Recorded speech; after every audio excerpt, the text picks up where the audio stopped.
Attends, le mot de la fin alors. Qu'est-ce qu'on pense de cette journée à Fribourg? Est-ce que c'est une journée qui a été réussie? En fait, c'est pas le mot de la fin, c'est le mot du début. Tout à fait. On commence une bonne aventure. Voilà. On a découvert des gens sympathiques, un lieu sympathique. C'est un exemple. C'est un exemple, un modèle. Merci à Alexandre Oui. pour cette belle soirée journée. C'était un plaisir Bien de discuté. recevoir tout le monde À Blue, à Fribourg, dans ce à Blue Factory, à dans Blue cette Factory, maison dans ce- économe. Exactement. Donc dans cet environnement qui est propice à la rencontre, c'est l'objectif. À la rencontre et au partage. Et au partage. La maison la plus écologique de France, de Suisse ou du monde, je ne sais pas. Et avec un concept extraordinaire qui est au fait le voisin. C'est la semaine du voisin. Donc chaque personne peut venir et entretenir pendant une semaine le bâtiment. Et simplement, il faut savoir accueillir les gens qui viennent de toute zone, tout horizon, de toute culture, toute classe sociale. Et au fait, on partage. Voilà. Alors l'objectif c'était aussi de parler du parti démocratie directe puis de faire du jeu de la monnaie. Donc on a eu des échanges très intenses et intéressants sur la création monétaire, sur le fonctionnement du système. On a eu des gens qui sont venus, on a eu un monsieur qui est venu du Luxembourg, j'ai vu. Alors nous allons planifier, le jeu de la monnaie, nous allons planifier des séances qui sont prévues et coordonnées avec Bertrand. Donc je suppose avec une régularité, une fréquence de une fois par mois, où on fera connaître donc, la vérité et les possibilités, les vraies alternatives Des gâteaux. Ah oui, avec les jeux. aux différents citoyens et citoyennes de Fribourg. D'accord. Il y a Bernard là-bas qui se cache, on va peut-être aller le voir. Dans des trucs. On va aller. Bernard, et puis. Alors. On est dans le noir ici. On va mettre un peu d'écran. Il y a tout ça, c'est un peu compliqué. Ouais. Bernard, alors, c'est la fin de cette soirée. Qu'est-ce que tu en penses? La soupe était très bonne. La soupe était bonne alors. Oui, oui. Et c'était un don.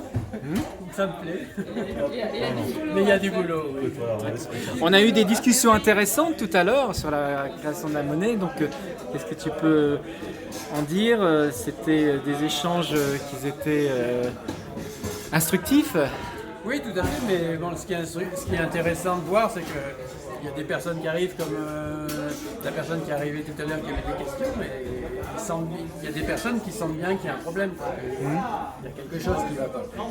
Mais le problème, c'est dans la majorité des gens où tout va bien.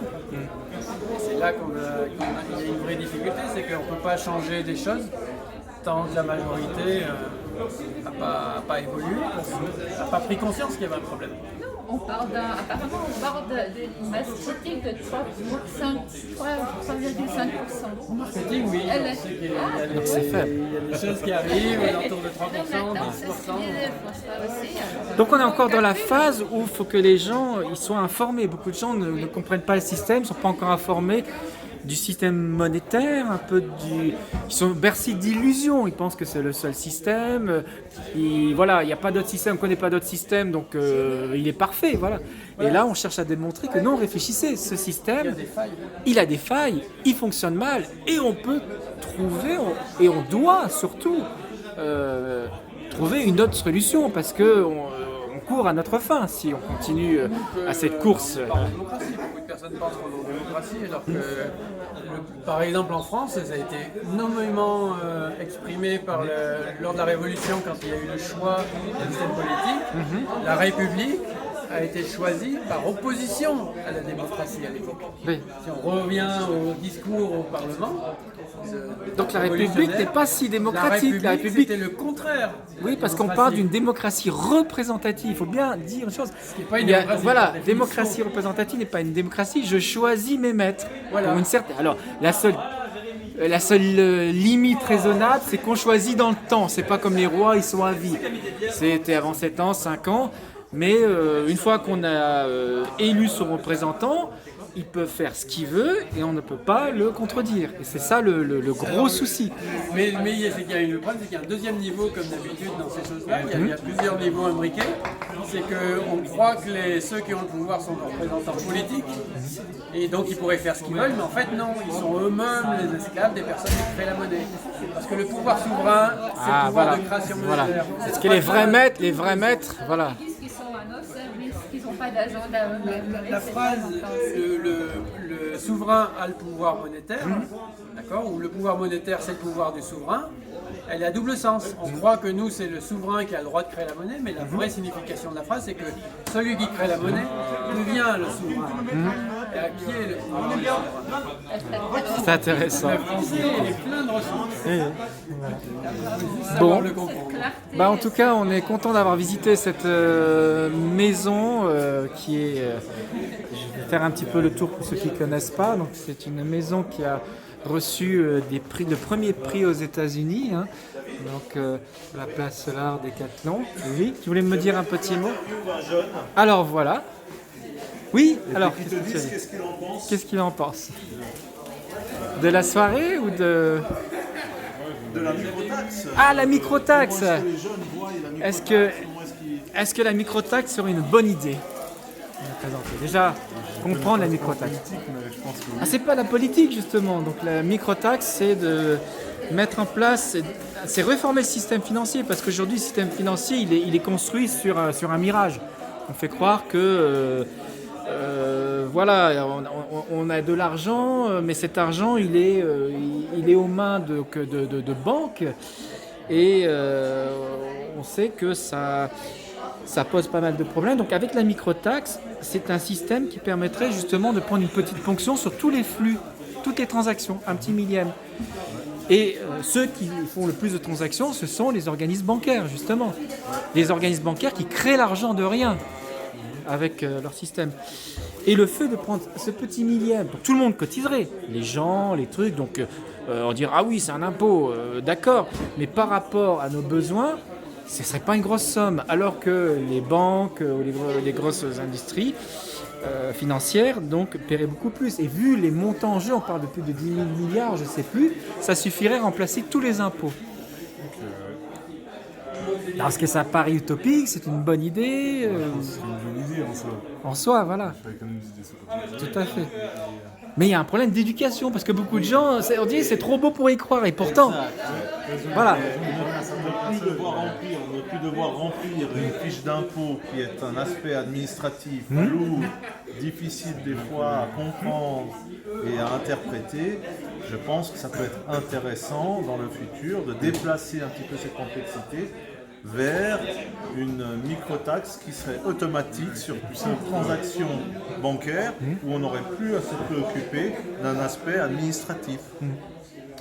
En plus, on va augmenter notre niveau de vie, donc le pouvoir d'achat, puisqu'on n'aurait plus de TVA, on n'aurait plus de droits de timbre, on n'aurait plus de taxes qui sont en fait superflues aujourd'hui, qui ont été créées par le passé, mais qui aujourd'hui ne font plus sens. Alors ce qu'on peut objecter, c'est de dire... Pourrait être intéressant pour eux. Bien sûr, comme pour tout le monde. Que ce soit jeune, personne âgée, ou de la trentaine, une trentaine. Il faut avoir justement de la créativité, trouver des sources de financement et puis changer de société. De dire que c'est pas uniquement... Aujourd'hui, les banques, ils ont des privilèges, mais qui sont quasiment divins, quoi. Ce sont les seuls qui ont le droit de faire tourner la planche à billets pour nous prêter. C'est-à-dire quand on va voir un banquier, on n'a pas d'argent, on va voir un banquier qui n'a pas d'argent, mais il va le créer pour vous. Et le système ne fonctionne parce qu'on a une dette. La véritable richesse, c'est la personne qui travaille. La véritable richesse, c'est celui qui va travailler pour rembourser, c'est ce qu'on produit. Mais l'argent en lui-même qui a été créé n'a aucune valeur, il est créé de rien. C'est ça, c'est l'exercice qu'il faut comprendre. Voilà. Bien. Merci pour cette petite réponse. Et puis, sinon, c'est un lieu sympathique. Hein. Vous connaissiez ici De nom seulement. Ouais. Ok. Mais j'étais jamais venu pas quelques fois. Ok. D'accord. Très bien. Merci. Bon, alors on finit notre petit tour. C'est seul pays qui est allé à l'encontre de Bruxelles. On a fait complètement l'inverse de ce que vous Alors faites. on voit un petit peu une petite vue de cette maison. Je vais sortir pour que vous ayez des vues extérieures.